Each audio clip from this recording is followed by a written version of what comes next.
বিগত সময়ে শেখ হাসিনার আমলে যারা নির্যাতিত হয়েছেন কিংবা নানাভাবে নিপীড়িত হয়েছেন তারা এখন নির্যাতকের ভূমিকায় অবতীর্ণ হয়েছেন।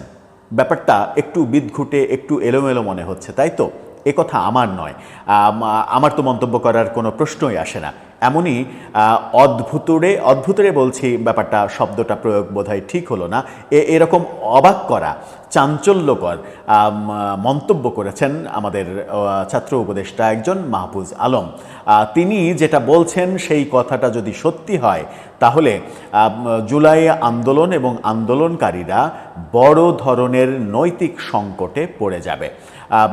যারা এতদিন নির্যাতিত হয়েছেন বলে অভিযোগ করেছেন তারা যদি নির্যাতকের ভূমিকায় অবতীর্ণ হয়ে নির্যাতন করা শুরু করে দেন এবং গত 15 মাসে যদি তাদের অবস্থান নির্যাতকের ভূমিকার দিকেই থাকে, তাহলে প্রশ্ন আসবে, জুলাই আন্দোলনটা কি নতুন করে নির্যাতকের চেহারা পাল্টানোর জন্য, নতুন একটা গোষ্ঠী নির্যাতন শুরু করবে সেই উদ্দেশ্যে তৈরি হয়েছিল, নাকি ভালো বাংলাদেশের উদ্দেশ্যে তৈরি হয়েছিল?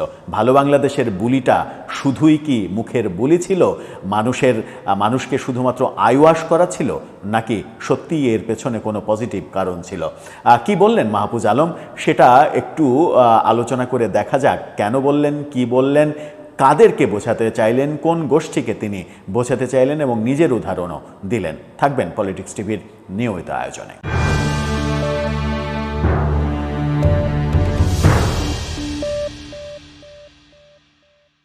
দর্শক, বলছিলাম যারা এতদিন বলেছে যে আমরা নির্যাতিত হয়েছি, আমাদেরকে নির্যাতন করা হয়েছে, গুম খুন করা হয়েছে, অনলাইনে নানা ধরনের নিপীড়ন করা হয়েছে, নানাভাবে নিপীড়ন করা হয়েছে, তারা আজকে নির্যাতন করা শুরু করেছে, এমন ভয়াবহ কথা মাহফুজ আলম বলেছেন। তাকে নিয়ে প্রথম আলো শিরোনামটা দেখলেই বুঝতে পারবেন। গতকালকে একটা অনুষ্ঠানে তিনি এই মন্তব্য করেছেন। সেখানে তিনি বলেছেন যারা মজলুম ছিল তারা এখন জালিম হচ্ছে। তথ্য উপদেষ্টা। মজার ব্যাপার হচ্ছে যে শব্দ দুটা তিনি ব্যবহার করেছেন, মজলুম এবং জালিম, এই শব্দ কারা ব্যবহার করে, কোন গোষ্ঠীরা ব্যবহার করে, সেটা আমরা খুব সহজেই একটু চোখ কান খোলা রাখলেই বুঝতে পারি যে মজলুম, জালিম, এই ব্যাপারগুলো, এই শব্দগুলো কারা ব্যবহার করে। তো মাহফুজ আলম নিজেও কি ওই গোষ্ঠীর মানুষ? এই প্রশ্নটা আসবে। এই প্রশ্নটা কেন আসবে? যে তিনি নির্যাতকের ভূমিকায় কিংবা জালিমের ভূমিকায় যাদেরকে অবতীর্ণ হওয়ার কথা বলছেন, যারা অবতীর্ণ হয়েছে জালিমের ভূমিকায়, সেই তারাও সাম্প্রদায়িক গোষ্ঠী, অর্থাৎ সাম্প্রদায়িক গোষ্ঠীকেই তিনি জালিম হিসেবে জালিমের ভূমিকায় অবতীর্ণ হয়েছে এমনটা বলছেন। সেই সাম্প্রদায়িক গোষ্ঠীরই উচ্চারিত শব্দ হচ্ছে মজলুম এবং জালিম। এই শব্দ প্রয়োগ যখন তার মুখ থেকে আমরা শুনব, তখন তো এরকম সন্দেহ কেউ করে বসতেও পারে যে আপনিও কি তাদের পক্ষেরই মানুষ কিনা, তাদের পক্ষের মানুষ হয়ে এখন এসে আপনি বুঝতে পারছেন কিনা, উপলব্ধি আপনার হচ্ছে কিনা যে আপনার অবস্থান ভুল ছিল, নাকি এই শব্দগুলো সাম্প্রতিক সময়ে এতটাই প্রভাব বিস্তার করেছে যে এই শব্দ চয়নের বাইরে আপনি আসলে যেতে পারেননি। কি বলছেন তিনি, চলুন একটু জেনে নেওয়া যাক। সামাজিক যোগাযোগ মাধ্যমে হেনস্থার প্রসঙ্গে বলতে গিয়ে অনলাইনে বট বাহিনীর আক্রমণের শিকার হওয়ার কথা বলেছেন তথ্য ও সম্প্রচার উপদেষ্টা মাহফুজ আলম। আমরা জানি যে এই বট বাহিনীও সাম্প্রদায়িক গোষ্ঠীর একটা বাহিনী, যারা কদিন আগেই খবর দেখলাম যে 1,30,000 পেজ থেকে বিএনপির বিরুদ্ধে প্রোপাগান্ডার কর্মকাণ্ড চলছে। অর্থাৎ 1,30,000 পেজ এই বট বাহিনী তৈরি করেছে, যাদের কাজই শুধু বিএনপির বিরুদ্ধে প্রোপাগান্ডা করা। এবং কিছুদিন আগে আমরা বিভিন্ন সূত্রে জেনেছি যে বাংলাদেশে এক্সিস্টিং বড় বড় মোটামুটি স্বাস্থ্যসম্মত যেগুলো ফেসবুক পেজ রয়েছে, সেই কয়েক লক্ষ ফেসবুক পেজ কিনেছে একটা গোষ্ঠী। এবং আরেকটা খবরে দেখলাম যে বিএনপির অ্যাক্টিভিস্টরাই প্রচার করছে যে বেশ কিছু 1-1.5 লক্ষ পেজ তারা কিনেছে তাদের নির্বাচনী কার্যক্রম পরিচালনা করার জন্য। অর্থাৎ রাজনৈতিক দলগুলো এখন বুঝে গেছে যে ফেসবুক এখন সবথেকে শক্তিশালী মাধ্যম, সেখানে শক্তি খর্ব হলে সেটা মূল রাজনীতিতে প্রভাব বিস্তার করবে। এই কারণেই ফেসবুকে যে অসংখ্য লক্ষ লক্ষ ফেক পেজ তৈরি করা এবং সেই পেজগুলো থেকে নিদারুণভাবে যা ইচ্ছা তাই প্রচার করে যাওয়া, এটা যেমন মানে সাম্প্রদায়িক গোষ্ঠীর রয়েছে, তেমনি অন্যান্য রাজনৈতিক দলেরও রয়েছে। আমি আরও স্পেসিফিকভাবে যদি বলি, এটা জামাতের রয়েছে, এটা বিএনপির রয়েছে, এটা আওয়ামী লীগের রয়েছে, সব গোষ্ঠীরই এটা রয়েছে, শুধুমাত্র পার্থক্য কম আর বেশি। তিনি বটবাহিনীর কথা বলছেন। বটবাহিনী কাদের বাহিনী ফেসবুকে, এটা আমরা খুব ভালোভাবেই জানি। তিনি একটা মানে গণতন্ত্র বিনির্মাণে নারী আমরা কি পেলাম শীর্ষক গোলটেবিলের আয়োজনে তিনি এই কথা বলেছেন। যখন নারীকে নিয়ে আয়োজনের কথা বলছেন, তখন একটা কথা প্রাসঙ্গিকভাবে বলতেই হয় যে তখন মানে এখন যারা সরকারে মাহফুজ আলমরা রয়েছেন, তারা একটা নারী কমিশন করেছিলেন এবং নারী নীতি প্রণয়ন করতে চেয়েছিলেন। প্রফেসর ইউনূস বলেছিলেন যে অসাধারণ একটা রিপোর্ট এসেছে নারী কমিশন থেকে। সেটা বলার পরপরই দেখা গেল সাম্প্রদায়িক উগ্র গোষ্ঠী সরকারের মুণ্ডুপাত করা শুরু করলো এবং প্রকাশ্যে সমাবেশ করে নারীকে বেশ্যা উপাধি দেওয়া শুরু করলো। এবং এখন তো রাজনৈতিক তত্ত্বই শুরু হয়েছে যে নারীরা কত ঘন্টা মানে কাজের ক্ষেত্রে কত ঘন্টা শ্রম দেবে, কেউ 5 ঘন্টা, কেউ 3 ঘন্টা, কেউ 7 ঘন্টা, মানে এরকম তত্ত্ব শুরু হয়েছে। এবং 5 ঘন্টা তত্ত্ব জাহির করার পরে আবার বলা হচ্ছে যে এতে যদি কোনো কোম্পানি কিংবা কোনো প্রতিষ্ঠান মনে করে যে নারীদের 5 ঘন্টা কাজ করার ফলে তারা ক্ষতিগ্রস্ত হচ্ছে, তাহলে সরকার থেকে ভর্তুকি দেয়া হবে। তার মানে নারীকে কিভাবে নিরুৎসাহিত করা যায় কর্মক্ষেত্র থেকে। বাংলাদেশের গার্মেন্টস শিল্প টিকেই আছে ভাই নারীর উপরে। নারী শ্রমিকরা না থাকলে বাংলাদেশের গার্মেন্টস শিল্প একেবারে ইয়াতে চলে যাবে, কবরে চলে যাবে। সেই অবস্থা তখন বাংলাদেশে বয়ান তৈরি করা হয় যে নারী যত বেশি মানে ঘরে থাকবে তত বেশি তাকে সম্মানিত করা হবে।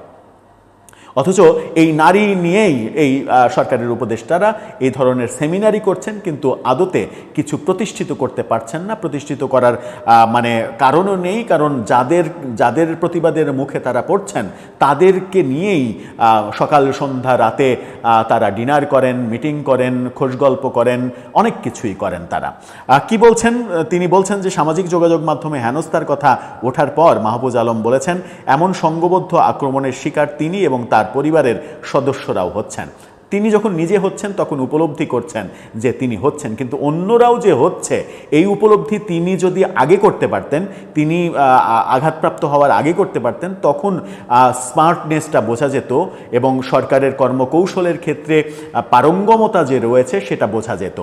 তিনি যখন নিজে আক্রমণের শিকার হয়েছেন তখন নিজের কথা বলা এটা খুব একটা পরিপক্কতার পরিচয় বোধহয় দেয় না। তিনি আরও বলেছেন, কেন একটা মানুষ আমাকে ফেসবুকে গালি দেয় মা বাবা তুলে, অথচ সে ফেসবুকে দিয়ে রাখছে কোনো ভালো আলেমের ছবি।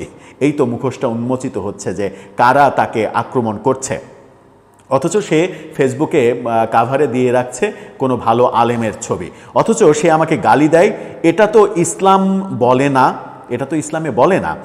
আমি মনে করি এটা তার দোষ। আমরা এ ধরনের বটবাহিনী মিলিয়ে দেখতেছি। এই বটবাহিনী পরিচালনাকারীদের একটি আগে থেকেই সুসংগঠিত ছিল, আরেকটি এখন সংগঠিত হচ্ছে বলে তথ্য উপদেষ্টার পর্যবেক্ষণ। এ প্রসঙ্গে তিনি বলেছেন, যারা নিজেরা আগে মজলুম ছিল তারা এখন জালিম সাজতেছে। হোয়াই?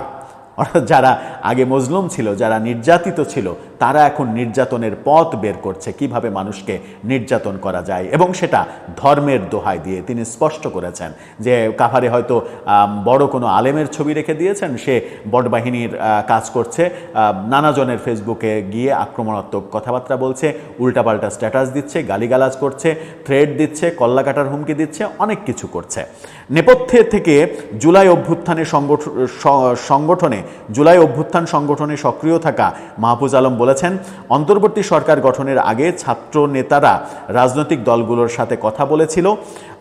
আমরা গিয়েছিলাম একটা রাজনৈতিক দলের মহাসচিবের কাছে, অর্থাৎ বোঝাই যাচ্ছে বিএনপির মহাসচিবের কাছে। এরপরে আমরা দেখা করতে গেছি একজন আমিরের সাথে, বোঝাই যাচ্ছে জামাতের আমিরের সাথে।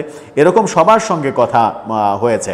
সবার মতামতের ভিত্তিতে অন্তর্বর্তী সরকার গঠিত হলেও পরবর্তীকালে রাজনৈতিক দলগুলোর কাছ থেকে সহযোগিতা না পাওয়ার অভিযোগও তিনি করেছেন। তিনি বলেন, অন্তর্বর্তী সরকার কি করতে পারেনি সেই প্রশ্ন তোলার আগে সরকার গঠনের প্রথম 8 মাস রাজনৈতিক দলগুলো কতটা সহযোগিতা বিরোধিতা করেছে সেটা সামনে আনা উচিত।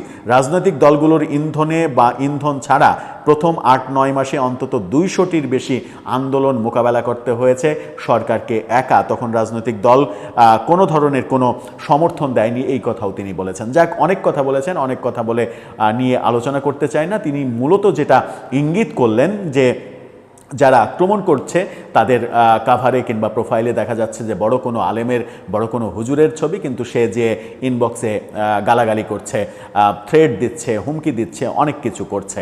এই ঘটনা শুধুমাত্র মাহফুজ আলমের ক্ষেত্রে হচ্ছে এমনটা না। এই ঘটনা, এটা তো ইনবক্স তো খুবই সিম্পল একটা ব্যাপার।